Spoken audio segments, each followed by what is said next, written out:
அப்ப இந்த நாள்ல ஆண்டவர் என்ன நமக்கு ஒரு வாக்குத்தத்தம் கொடுத்திருக்கிறார்? ரொம்ப அருமையான ஒரு வாக்குத்தத்தத்தை கர்த்தர் கொடுத்திருக்கிறார். இதை நாம் சுதந்தரித்துக் கொள்வதற்கு நாம தகுதி உள்ளவர்களாய் மாறணும். வேதத்தை எடுத்துக்கொள்ளுவோம். யோவானுடைய புஸ்தகம் 16வது அதிகாரம் 20வது வசனத்தினுடைய பின் பகுதியிலே சொல்லப்பட்டிருக்கிறது.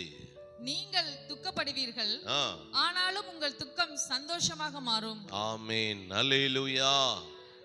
யாருக்கெல்லாம் சந்தோஷமா இருக்கு இந்த வார்த்தையை கேட்ட போது? வாழ்நாள் முழுக்க துக்கமே அடைஞ்சுகிட்டு இருக்க வேண்டிய அவசியம் இல்லை கர்த்தரை விசுவாசிக்கிற பிள்ளைகளுக்கு. அங்க வேத வசனம் அந்த 20வது வசனத்தை முழுவதுமா வாசிப்போம்.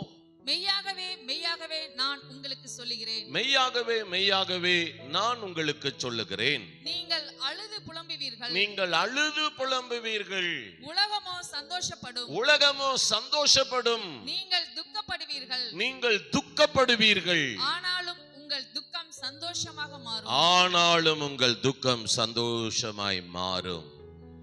அல்லேலூயா, ஆமென்.